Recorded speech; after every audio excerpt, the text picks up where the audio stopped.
Detective Reeves uncovers a hidden file on Rachel's laptop. It contains encrypted emails between Rachel and an unknown sender, signed only as B. The emails reference a cover-up at the school, hush money, and threats. The sender warns, "They're watching. Trust no one." The final message, "If anything happens to me, look for the red door." But no one knows what the red door means. To this day, the case remains unsolved. The town of Kingsford keeps its secrets, and somewhere, the truth waits, just out of reach. Detectives find a blood-stained scarf near the creek. DNA results, inconclusive. The scarf doesn't belong to Rachel or Jeremy. A threatening note is discovered in Rachel's mailbox. "Stop digging, or you'll end up like them." No fingerprints, no witnesses. Forensics lift a partial fingerprint from the car door. It doesn't match anyone in the system. The case grows colder and stranger. 911 transcript. Dispatcher. 911. What's your emergency? There's a car in the ravine. Someone's inside. Stay on the line.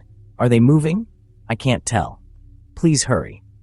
Officer, did you see anyone else at the scene? Mark, I thought I saw a shadow moving in the trees. Are you sure? I don't know. Transcript note. Several minutes of the body cam footage are missing. The official report lists technical malfunction. The first witness, a jogger named Mark, recalls, "I saw headlights in the ravine, 2 sets. One was already there when I arrived." A neighbor, Mrs. Callahan, says, "I heard arguing around midnight, a woman's voice. Then a car door slammed. I thought nothing of it, until the sirens." But another resident, Tom, claims, "I saw a police cruiser parked near Breakers Hill before sunrise. No lights, just waiting." It was supposed to be just another quiet morning in Kingsford, Oregon. Population 2,319, where nothing ever really happens. Until 6:42 a.m., when a jogger made a 911 call, breathless, panicked, reporting a car at the bottom of Breakers Hill Ravine, smashed, engine still ticking. "There's a car, down there. It's wrecked. I think someone's in it. I can't get down there." The vehicle was a 2008 Honda Accord, silver, registered to 32-year-old Rachel Hargrove, a local elementary school teacher, loved by her students, never missed a day of work. Her body was found slumped behind the wheel, seatbelt on, airbag deployed. Cause of death, blunt force trauma to the head. Initial signs pointed to a tragic single-car accident. Road was slick, sharp turn, common spot for crashes. But something didn't sit right with Detective Hannah Reeves. No skid marks, no sign Rachel hit the brakes. And why was her purse in the back seat? Contents untouched? Her phone? Still on the dashboard. Unlocked. Screen cracked. Open to a text message never sent. "I think someone is following me." The message was addressed to Megan, her sister. Rachel never pressed send. If you enjoyed this mystery, subscribe to this channel for more gripping stories and updates. Let's recap what we've discovered so far in the case of Rachel Hargrove and Jeremy Watts. Authorities ruled the crash accidental. The town moved on, until, exactly 9 days later, just 3 miles away, another body appeared. 19-year-old Jeremy Watts, college freshman, found face down in a shallow creek, neck broken, no ID, no phone, just a pocket knife, and something chilling carved into the handle. RH, he didn't fall, he was placed there, like someone wanted him found. There was no known connection between Rachel and Jeremy, at least not at first. But when police checked Rachel's call logs, Jeremy's number showed up 3 times, just 48 hours before her crash. She never mentioned him. He wasn't in her contact list. Detectives pressed Jeremy's friends. One, under the promise of anonymity, revealed this. Jeremy said he was doing something for cash, said he got into some deep with a woman who knew something. He didn't say who. Investigators began digging. Rachel's laptop, previously overlooked, revealed dozens of private notes. One read, "They say it was suicide. I know it wasn't. Ben wouldn't jump." Ben was her former student, a 12-year-old who died a year prior, ruled a suicide, found hanging from the playground swings. No note, no warning signs. Rachel never believed it. She had compiled files, interviews with teachers, copies of disciplinary records. A pattern was emerging. One teacher, multiple complaints. And Jeremy, he had once worked as a janitor at the same school. Detective Reeves was close to filing a formal inquiry when suddenly the Hargrove family's home was broken into. Nothing stolen, only Rachel's personal notebooks. Missing. Zero sign of forced entry. No prints, just an open window and mud prints leading out to the woods. The case was reopened, but just as quickly it was shut again. No new leads, no suspects, no arrests. Jeremy's death? Ruled undetermined. Rachel's? Still labeled a tragic accident. And then came the letter, mailed anonymously to the local paper, typed, no signature. It read, "She was right. The truth is buried. So were they." Today, Rachel's files are sealed. Jeremy's name, barely mentioned. Locals whisper of a town secret, one that's been covered up, cleaned up, and shut down. No answers, just silence. But somewhere, someone knows exactly what happened on Breakers Hill. Because this wasn't just an accident. Not anymore. If you know anything about the deaths of Rachel Hargrove or Jeremy Watts, call the Kingsford Police tip line or leave a comment below. Don't forget to like, subscribe, and share this story, because sometimes the truth only surfaces when we keep asking questions. This is Vanished Whispers, True Crime. They say every town has eyes and secrets. After Rachel's crash, the rumors turned into recollections. First, a jogger, breathless, recounts his road along Breakers Hill. It was late, maybe midnight. I saw headlights parked by the old oak, two figures arguing, one woman, I think. Her voice carried. The car sped off, but someone stayed behind. I thought it was nothing. Now, I'm not so sure. Next, a neighbor. She's lived on the corner for 30 years. Her memory, sharp as ever. I heard a car door slam. Then, footsteps running. I looked out, but it was too dark, just a shape moving fast. The next morning, there was broken glass at the curb. I told the police. They never called me back.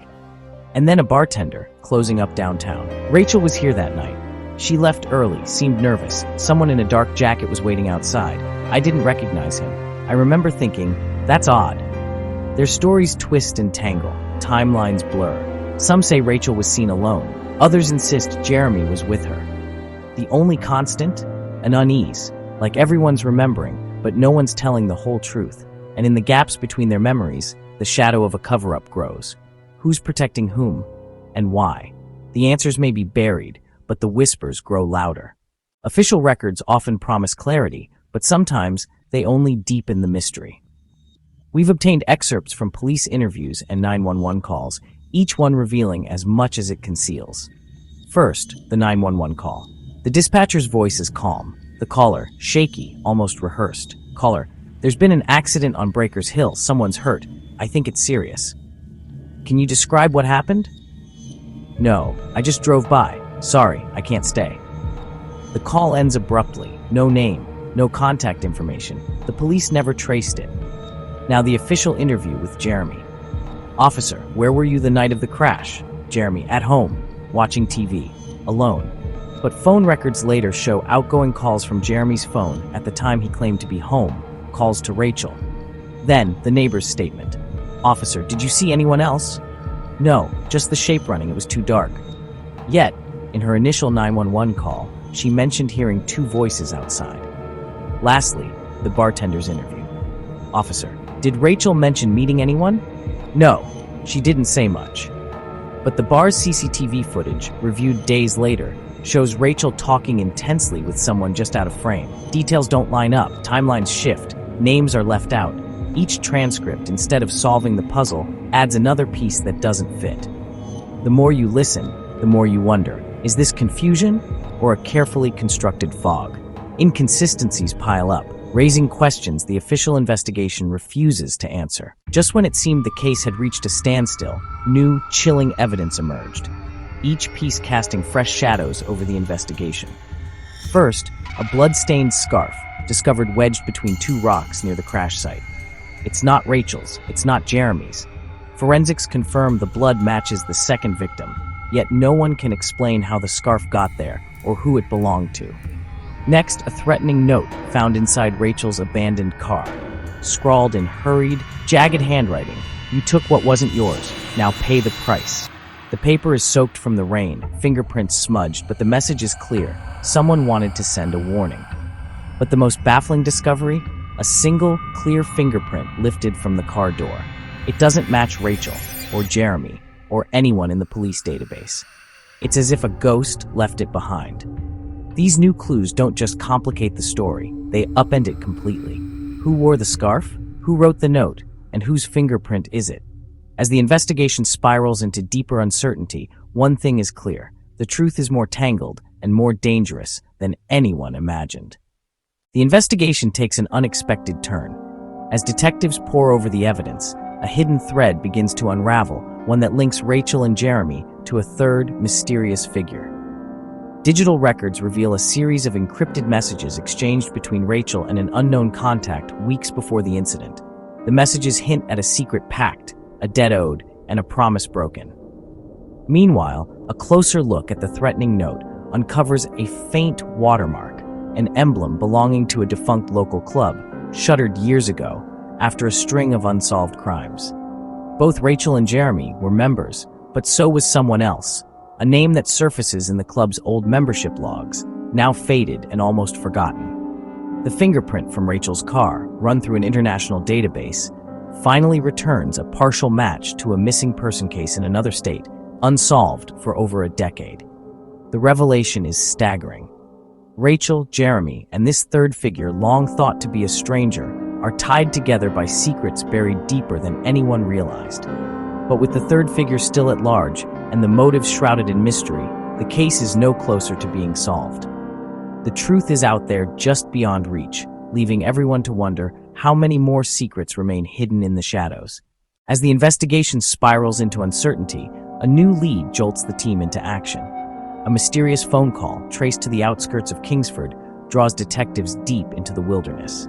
The air is thick with anticipation as they approach an abandoned cabin, its windows dark, its door left slightly ajar. Inside, they discover a scene frozen in time. Dusty newspapers, strange symbols scrawled on the walls, and a single, battered tape recorder set atop the table. With trembling hands, a detective presses play. The tape crackles to life, echoing with a distorted voice, "You're closer than you think, but some answers are better left in the dark." The words send chills down their spines. As the team combs through the cryptic clues strewn about the cabin, maps marked with red X's, photographs of Rachel, Jeremy, and the third figure, they begin to sense they're not alone. Outside, a twig snaps. Shadows flicker in the moonlight. Suddenly, through the trees, a figure darts away, face obscured, identity unknown. The detectives give chase, but the shadowy figure vanishes into the dense forest, leaving only questions, and the haunting realization that someone is watching their every move. The hunt is far from over. The secrets of Kingsford remain buried, and the next move belongs to the one still lurking in the darkness. As the night deepens, Detective Reeves whispers, "Keep your eyes open. Someone's watching us." Her partner nods, tension thick in the air. The detective's search for answers takes a chilling new turn. In the darkness, a voice murmurs from a shadowed doorway, "You shouldn't be here." Reeves glances back, heart pounding. Evidence collected from the cabin leads them back to Kingsford's heart. "This symbol again," Reeves mutters, tracing a mark on a lamppost. "It's everywhere." Her partner replies, voice low, where cryptic symbols hidden in plain sight begin to reveal a pattern. A hushed exchange drifts from a nearby alley. "If you talk, they'll find out." "I won't say a word," comes the trembling reply. The team scours alleyways, footsteps echoing. Reeves whispers, "Did you hear that?" Her partner shakes his head, but their eyes dart to every shadow.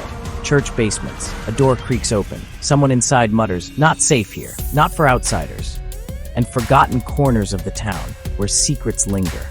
A nervous local glances over their shoulder, whispering, they see everything. Uncovering coded messages etched into stone. Reeves runs her fingers over the carvings. "It's a warning," she says, her partner answers, and strange emblems painted on street signs, each one a silent signal. "We're being watched," Reeves breathes, eyes scanning the empty street, all pointing to the existence of a secret society. In the distance, a voice hisses, "The circle protects its own." The detectives exchange uneasy glances.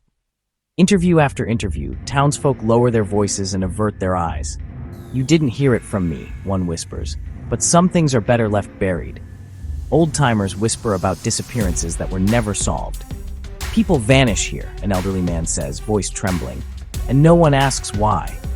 About meetings held under the cover of darkness. "They gather at midnight," a woman confides. "If you see the lanterns, turn away." And the silent pact that keeps the town's secrets buried. Reeves leans in, voice barely audible. "How deep does this go?" Her partner answers, "Deeper than we think." The detectives piece together a timeline of cover-ups stretching back decades. Every decade, another name disappears, Reeves notes, pinning a photo to the board, each linked to the same shadowy group. They're everywhere, her partner whispers. Even now, someone's listening. Their investigation leads them to the crumbling old library. If there are answers, they're here, Reeves says, pushing open the heavy door. Behind a false wall in the basement, they stumble upon a hidden room. This is it, her partner breathes, the heart of the secret. The air is thick with dust and dread. A faint voice echoes, "You shouldn't have come." The detectives freeze, listening. Flickering light reveals a gallery of black and white photographs, faces of the missing, including Rachel and Jeremy, staring out from the past.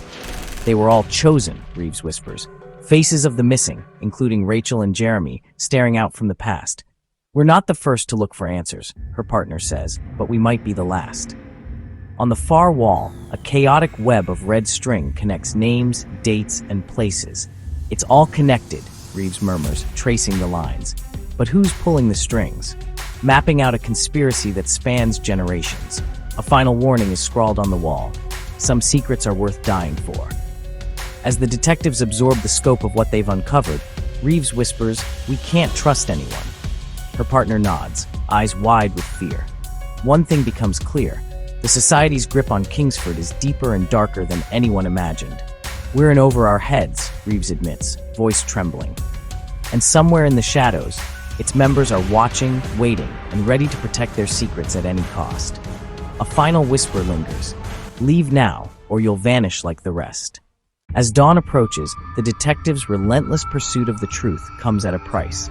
A mysterious package arrives at the precinct, no return address, just a battered box marked with the same cryptic symbol found in the library. Inside, a blood-stained pocket watch ticks ominously, its hands frozen at midnight. Tucked beneath it, a single sheet of paper, "Stop, or you're next." Tension grips the team as they gather around the evidence table. Fear and doubt ripple through the room, some urge caution, others want to press forward. But the lead detective's resolve is unshaken.